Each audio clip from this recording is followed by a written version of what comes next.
জাতীয় প্রেস ক্লাবের এই আলোচনা সভা ইতিমধ্যে এখানে প্রবাসী অধিকার পরিষদের কেন্দ্রীয় কমিটি এবং বিভিন্ন দেশীয় কমিটির কয়েকজন নেতৃত্ব বক্তব্য রেখেছেন যারা আমাদের এখানে উপস্থিত আছেন। বারবার বলছিলাম যে আমাদের এখানে যদি বিকেলের প্রোগ্রাম হয় 5:30টার মধ্যে শেষ করার চেষ্টা করবো। হ্যাঁ, তো আমাদের এত বক্তা থাকে, বক্তা নেক্সটে যারাই প্রোগ্রাম কোঅর্ডিনেট করবেন এই বক্তার সংখ্যা কমাবেন, এত বক্তা একটা প্রোগ্রামে থাকে। প্রবাসী অধিকার পরিষদের যে যৌক্তিক এবং ন্যায়সঙ্গত দাবি, প্রবাসীদের বিশেষ করে দীর্ঘদিন ধরে তাদের 10 দফা দাবির একটা দাবি হচ্ছে যে প্রবাসীদের ভোটাধিকার নিশ্চিত করা। আপনারা জানেন যে ইতিমধ্যেই আমরা এই নবগঠিত নির্বাচন কমিশনের সাথে গণ অধিকার পরিষদের একটি আলোচনা সভায় আমরা জোরালোভাবে দাবি জানিয়েছি যে যেহেতু আমরা বর্তমানে এই গণ অভ্যুত্থান পরবর্তী রাষ্ট্র সংস্কার এবং রাজনীতিতে একটা নতুন ধারার কথা বলছি, পৃথিবীর বিভিন্ন দেশে যেভাবে প্রবাসীরা তাদের দেশের নির্বাচনে ভোট দিয়ে থাকে, অন্তত এই গণ অভ্যুত্থানে আমাদের প্রবাসীদের জন্য গণ অভ্যুত্থানের পরবর্তী নির্বাচনে সেই ভোটাধিকারটা আমরা নিশ্চিত করতে পারি। ওনারা বেশ কিছু কথা বলেছে যে হয়তো কিছু কিছু দেশে চাইলে সম্ভব, কিছু কিছু দেশে আবার একটু ডিফিকাল্টিস আছে, আবার টেকনিক্যাল অনেক বিষয় আছে, কিন্তু তারপরেও আমরা যেটা মনে করি যে যদি এখন থেকে কাজ করে তাহলে সেটা অসম্ভব কিছু না। প্রতিবন্ধকতার সমস্যা তো আছেই, ওটা সব কিছুতেই আছে। তো এই গণ অভ্যুত্থানে বিশেষ করে আরেকটি আলোচিত দিক ছিল, আপনারা জানেন যে আমাদের সংযুক্ত আরব আমিরাতে বেশ কয়েকজন প্রবাসী গ্রেপ্তার হয়েছিল, কয়েকজন মুক্তি পেয়েছিলেন, এখনো বোধহয় কয়েকজন 11 জন নাকি সেখানকার কারাগারে আছে। স্বাভাবিকভাবে মধ্যপ্রাচ্যের আইন খুব ক্রিটিক্যাল, সেখানে আইন ভায়োলেট করা খুবই একটা অমার্জনীয় অপরাধ। তারপরেও আমাদের দেশের যারা ওইখানে ছিল, যে প্রবাসী ভাইয়েরা, তারা আসলে দেশের প্রতি কতটুকু কমিটেড থাকলে এবং এই ফ্যাসিবাদের কতটুকু অত্যাচার নির্যাতনের প্রতি ক্ষোভ এবং প্রতিবাদী একটা চেতনা থাকলে এই ঝুঁকি নিয়ে তারা সেই প্রতিবাদটি করেছিল। তো দেখেন, এইটা হচ্ছে আসলে এই দেশের মানুষের দুর্ভাগ্য যে এই দেশে যেই লঙ্কায় যায় সেই রাবণ হয়। এই 57 জন সম্ভবত মুক্তি পেয়েছে, 57 জন কিছু মুক্তি পেয়েছে, সবাই মুক্তি পায় নাই। তারপরে অনেকে ওইখানে যারা চাকরি করত, ব্যবসা করত, তাদের একটা ফাইন্যান্সিয়াল অবস্থা ছিল, এই মানুষগুলো যে শূন্য হাতে ফিরে আসলো সেইটা নিয়ে আমার জানা মতে তারা প্রধান উপদেষ্টা থেকে শুরু করে বিভিন্ন উপদেষ্টার দপ্তরে স্মারকলিপি দিয়েছে, সহযোগিতা চেয়েছে। এখন পর্যন্ত বোধহয় খুব বেশি কোনো সহযোগিতা বেশি না পাইনি, আরো কয়েকজন তো ভিতরেই আছে। তাহলে অন্যান্য রাজনৈতিক সরকারের কথা বাদ দিলাম, রাজনীতিবিদদের তো অনেক দোষ। এটা ঠিক, রাজনীতিবিদদের সেই দোষও আছে, কারণ রাজনীতিবিদরা যখন ক্ষমতায় যান সবকিছুকে কুক্ষিগত করার একটা চেষ্টা করে থাকেন, যার ফলে বাংলাদেশে গত 50 বছরে একটা শক্তিশালী নির্বাচনী ব্যবস্থা, একটা স্বচ্ছ ভোটের ব্যবস্থা আমরা নিশ্চিত করতে পারিনি। আমরা আমাদের দেশের আইন আদালতে স্বচ্ছতা আনতে পারিনি। যেই সরকার যখন ক্ষমতায় গিয়েছে তাদের দলীয় লোকদেরকে বিচার বিভাগে নিয়োগ দিয়ে বিচার বিভাগকে দলীয়করণ করেছে। পুলিশ প্রশাসনে দলবাজি করে তাদের দলীয় লোকদের একটা আধিপত্য তৈরি করেছে। সবচেয়ে আশ্চর্যজনক বিষয়, এই গণ অভ্যুত্থানের পরেও আমরা যতই নতুন বন্দোবস্তের কথা বলছি, নতুন ধারার রাজনীতি করার কথা বলছি, সবকিছুই চলছে পুরানো ধারায়, কোনো জায়গায় পরিবর্তন আসে নাই, খুব বেশি পরিবর্তন আসে নাই। আপনি দেখেন পুলিশ প্রশাসন থেকে, আপনাদের কি মনে হয় প্রশাসন এখন একটা নিরপেক্ষ প্রশাসন হিসেবে কাজ করছে? প্রশাসনকে মন্ত্রণালয় থেকে বলে দেওয়া হচ্ছে যে ওই জেলায়, ওই উপজেলায় অমুককে প্রাধান্য দিতে হবে, এবং আরেকটা যে বলতে পারেন যে আরেকটা আধিপত্যবাদী গোষ্ঠী দাঁড়িয়ে গেছে এই তথাকথিত ছাত্র সমন্বয়ক নামে বিভিন্ন জায়গাতে ছাত্র প্রতিনিধি। এটা তো এখন জেলা উপজেলা লেভেলে মন্ত্রীদের চেয়ে পাওয়ারফুল। সেটা একটা চিঠি দেখেছে হবিগঞ্জের বৈষম্য বিরোধী ছাত্র আন্দোলনের ব্যানারে, তারা প্রাণ আরএফএল কোম্পানিকে চিঠি লিখেছে, আমরা একটা প্রোগ্রাম করব, আমাদের আর্থিক সহযোগিতা প্রয়োজন, যদি আপনারা না দেন তাহলে আপনারা যে নদীতে বর্জ্য ফেলে নদী দূষণ করছেন সেটার বিরুদ্ধে তীব্র আন্দোলন হবে। মানে হচ্ছে তাদেরকে সহযোগিতা করলে তারা আর কথাবার্তা বলবে না, আর যদি না দেয় তাহলে তাদের 14 গোষ্ঠী উদ্ধার করবে এই ইস্যু দিয়ে। এই হচ্ছে আমাদের এই তথাকথিত এই ছাত্র প্রতিনিধি এবং তাদের অবস্থা। আজকে রাশেদ ভাই যেটা বলছে, মাহফুজ একটা দীর্ঘ পোস্ট লিখেছিল, ফেসবুকে পোস্ট দিয়েছে। মাহফুজ এই সরকারের যে একজন উপদেষ্টা, সেখানে তার ফেসবুক পোস্টের বেশ কিছু বিষয়ে তিনি আপনার কিছু কথা শেষের দিকে বললেন। তিনি বলছেন যে এই প্রায় 3 ডজন নিয়োগপ্রাপ্তদের মধ্যে মাত্র 2 জন ছাত্র উপদেষ্টা। তো তাহলে 2 জন কেন ছাত্র উপদেষ্টা গেল? পৃথিবীর বিভিন্ন দেশে গণ অভ্যুত্থান বা বিপ্লবের পরে বিপ্লবীদের নেতৃত্বে গণ অভ্যুত্থানকারীদের নেতৃত্বে অংশীদারদেরকে নিয়ে সরকার হয়। তোমরা কেন ওই বিদেশি এমবাসির পরামর্শে বিদেশি এমবাসির 5টা কিছু লোকজনকে নিয়ে সরকার গঠন করতে গেলে? লজ্জা হয় আরো। বাংলাদেশের প্রটোকলে ডিপ্লোম্যাটরা, আমরা এক্স্যাক্টলি অনেক পেছনের প্রটোকলে, মন্ত্রী তো দূরের কথা, সচিব, তারা ডেপুটি সেক্রেটারি পদমর্যাদা এখানকার ডিপ্লোম্যাটরা, আমাদের 3 জন উপদেষ্টা আমেরিকান এমবাসি থেকে মিটিং করে কতটুকু নাকে খত দিতে পারে না চিন্তা করতে পারেন। 3 জন উপদেষ্টা, যেখানে একজন মিনিস্টারের সাথে তাদের মিটিং করতে তাদের অন্তত আমি মনে করি আগে থেকে মেইল দিয়ে অপেক্ষায় থাকার কথা। আর সেখানে ওই যে বলে যে চাইলাম জল পাইলাম শরবত, এরকম যে মেঘ না চাইতে বৃষ্টি, হুড় হুড় করে 3 জন উপদেষ্টা। সেই উপদেষ্টা মাহফুজও তো ছিল। মাহফুজ এত নীতি নৈতিকতার কথা বলে, মাহফুজ কেন আমেরিকান এমবাসিতে যাবে? আমেরিকান অ্যাম্বাসেডর মাহফুজের কাছে আসবে, সে একজন উপদেষ্টা প্রটোকলে। যাই হোক, যদি রাষ্ট্রীয় কোনো প্রোগ্রাম হয়, দাওয়াত ছিল অন্য বিষয়। আমি বলছি এটা বাস্তবতা বোঝার জন্য যে 3 জন অ্যাম্বাসেডর, 3 জন উপদেষ্টা আমেরিকান এমবাসিতে যে মিটিং করে আসে, এই হচ্ছে আমাদের সরকারের মেরুদণ্ড, এই হচ্ছে তাদের লেভেল। আর তারা পাবলিককে আয়স করার জন্য, আবেগে ব্ল্যাকমেল করার জন্য 2 দিন পরে পরে আওয়ামী লীগ নিষিদ্ধ করতে হবে, বিপ্লবীরা মার খায়, এই করে সেই করে এই সমস্ত সস্তা সেন্টিমেন্ট মূলক কথাবার্তা বলে।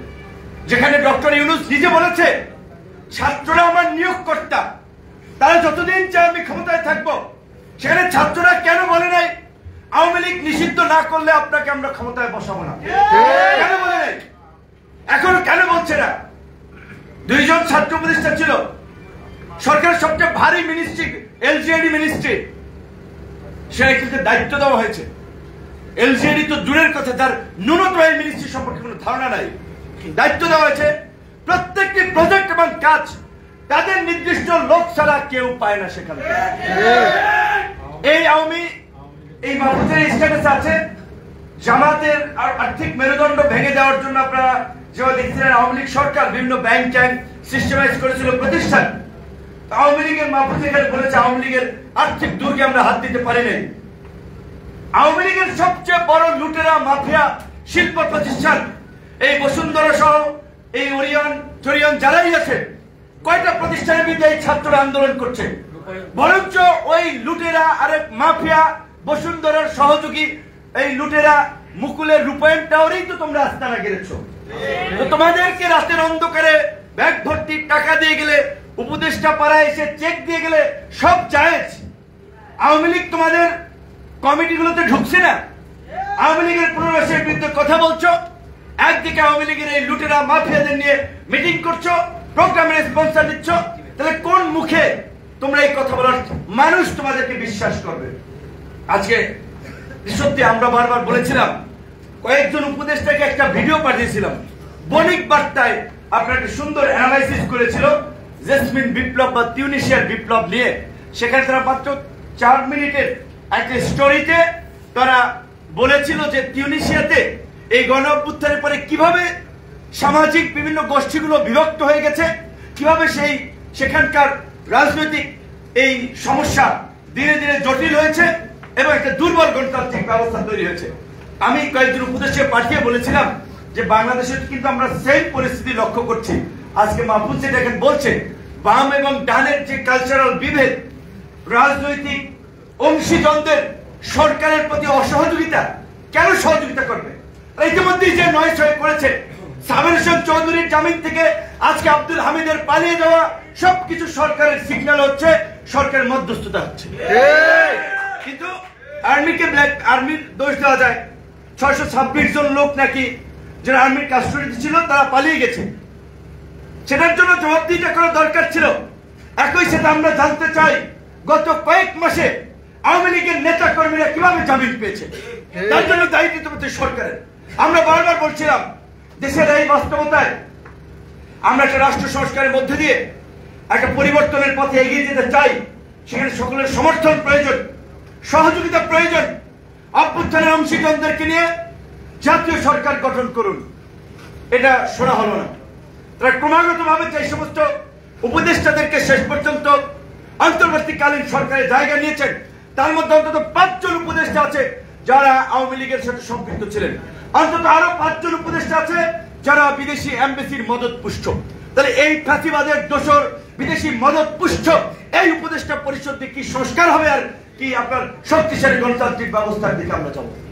বিএনপি জামাত থেকে শুরু করে রাজনৈতিক দলগুলো শুরুর দিকে বলে নাই যে আমরা নির্বাচন চাই, নির্বাচনী রোডম্যাপ দেন। কেন তাদের মনের মধ্যে এই সন্দেহ সংশয় তৈরি হলো যে তারা নির্বাচনের জন্য জোরালো ভাবে বক্তব্য রাখতে শুরু করলো? কারণ তারা বুঝতে পেরেছে আপনারা যেই পথে যাচ্ছেন, যেই প্রক্রিয়া অবলম্বন করছেন, সেটা আপনাদের জন্য ভালো হবে না, দেশের জন্য ভালো হবে না। আপনারা একটা 111-এর মতো পরিস্থিতির দিকে শেষ পর্যন্ত দেশকে নিয়ে যাবেন। সেই কারণে আমরা বলছি, ওকে, আপনারা যদি সংস্কার করতে চান, প্রকৃত অর্থে একটা টেকসই পরিবর্তন করতে চান, এখনো যেই কয়দিন আপনারা থাকতে চান, যেই কয় মাস, যেই কয় বছর, রাজনৈতিক দল এবং এই অভ্যুত্থানের অংশীদারদের সাথে আলাপ আলোচনা করে আপনারা এই অন্তর্বর্তীকালীন সরকারকে জাতীয় সরকারের রূপ দেন। জাতীয় সরকার ছাড়া আপনারা টিকতে পারবেন না। আজকে ভারত পাকিস্তান, ওইখানে মোদির যে ট্রাম্প কার্ড, হিন্দুত্ববাদী ট্রাম্প কার্ড, পাকিস্তান দেশের হামলা করেছে, হামলার কেন্দ্রবিন্দু ছিল তাদের মসজিদ, এবং হামলার নাম দিয়েছে আপনার অভিযানের অপারেশন সিন্দুর। একেবারেই ধর্মীয় সেন্টিমেন্ট থেকে মানুষকে উত্তেজিত করা, জনসমর্থন ক্যাশ করার একটা জায়গা থেকে। তো এখানে আবার দু একজনে দেখলাম যে আমাদের এই ছাত্র নেতারাও ফেসবুকে স্ট্যাটাস দিছে, জাতীয় নিরাপত্তা সার্বভৌমত্বের প্রশ্নে আমাদেরকে জাতীয় ঐক্য ধরে রাখতে হবে, সংহতি প্রতিষ্ঠিত করতে হবে। 5ই আগস্ট যেই জাতীয় ঐক্য এবং সংহতি প্রতিষ্ঠিত হয়েছিল, সেই জাতীয় ঐক্য এবং সংহতি নষ্টের মূল কারিগর কারা? সেই জাতীয় ঐক্য এবং সংহতি নষ্টের মূল কারিগরদেরকেও একসময় জবাবদিহি করতে হবে। ভুলে যাবেন না 75-এর মেজর ডালিমরা পরবর্তীতে কিন্তু ভিলেনে পরিণত হয়েছিলেন। কাজে আজকে যদি একা একা ভেবে থাকেন যে আপনারা এই বিপ্লব উদ্ধার করে ফেলেছেন এবং যা ইচ্ছা তাই করবেন আর জনগণ মেনে নেবে, পরিস্থিতি সবসময় অনুকূলে থাকবে না। তাই আমাদের সহকর্মী ছোট ভাই বন্ধুদেরকে এখনো বলবো, এখনো সময় আছে, সকলের সাথে আলাপ আলোচনা করে আগামীর গতিপথ ঠিক করতে হবে। আওয়ামী লীগ নিষিদ্ধের প্রশ্নে বিন্দু মাত্র কম্প্রোমাইজ করা যাবে না। যদি কেউ ভেবে থাকেন আওয়ামী লীগের 5 জন পুলিশ অফিসার আমার পক্ষে কাজ করবে, 5 জন ব্যবসায়ী আমার দলকে ডোনেশন দিবে, এরা যখন আবার সুযোগ পাবে কাল সাপের মতো সবল মারবে। কাজে আওয়ামী লীগের প্রশ্নে সকলকে এক জায়গায় আসতে হবে, অনতি বিলম্বে আওয়ামী লীগকে নিষিদ্ধ করতে হবে এবং এই গণহত্যার সাথে জড়িত বিশেষ করে চিহ্নিত দুর্বৃত্তদেরকে বিচারের আওতায় আনতে হবে। আজকের এই প্রবাসী অধিকার পরিষদের ভাই বোনদেরকে আমি একটা কথা বলবো, আমি দেশের বাইরে গিয়ে বলেছিলাম যে আজকে দেশের এই লড়াই সংগ্রামে যেই প্রবাসীদের ভূমিকা আছে সেই প্রবাসীদের মূল্যায়ন করতে হবে। বাংলাদেশের সৌদির পরে দ্বিতীয় বৃহত্তম শ্রম বাজার মালয়েশিয়া, এই মালয়েশিয়াতে গতবার সিন্ডিকেট নিয়ে কি লঙ্কা কাণ্ড ঘটেছে আপনারা দেখেছেন। এখন পর্যন্ত সেই সিন্ডিকেটের হোতাদেরকে গ্রেপ্তার করা যায় নাই, বিচারের মুখোমুখি করা যায় নাই। আবার শুনতেছি নতুন সিন্ডিকেট হচ্ছে এবং এই নতুন সিন্ডিকেটে আবার এই গণ অভ্যুত্থানের যারা অংশীদার দাবি করে তারা অনেকে জড়িত হচ্ছে। আমাদের পরিষ্কার কথা, মালয়েশিয়া সহ সকল শ্রমবাজারের যে সমস্ত জায়গায় সিন্ডিকেট আছে এই সিন্ডিকেট ঘুরিয়ে দিতে হবে। প্রবাসী অধিকার পরিষদের 10 দফার সর্বশেষ যে দাবি, 1 লক্ষ টাকার মধ্যে এই প্রবাসী শ্রমিক পাঠানো নিশ্চিত করতে হবে। আমরা আবার এটার দাবি জানাই যে 1 লক্ষ টাকার মধ্যে এই শ্রমিক ব্যয় পাঠানোর ব্যয় নিশ্চিত করতে হবে এবং প্রবাসী শ্রমিকরা দেশের বাইরে মারা গেলে যার টাকা আছে সে প্লেনের ভাড়া দিয়ে আসবে, যার টাকা নাই তার অন্তত ব্যয় রাষ্ট্র বহন করবে। প্রবাসে আমাদের যে সমস্ত দেশে শ্রম কল্যাণ উইং নাই, কম সংখ্যক লোক, সেখানে পর্যাপ্ত সংখ্যক জনবল বাড়াতে হবে। এবং আরো একটা সমস্যা হচ্ছে আমাদের সামাজিক সমস্যা। এটা দীর্ঘদিনের অভ্যাসগত সমস্যা। এটা একটা এই সমাজের বৈশিষ্ট্য।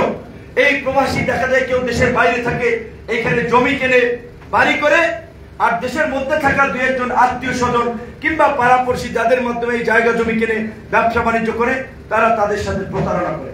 সেক্ষেত্রে এই যে তাদের কষ্ট অর্জিত টাকা তারা এখানে পাঠায়, এখানে ভ্যাট দেয়, ট্যাক্স দেয়, বিনিময়ে তারা এখানকার বিদ্যুৎ ব্যবহার করে না, এখানকার গ্যাস ব্যবহার করে না, রাস্তাঘাট ব্যবহার করে না।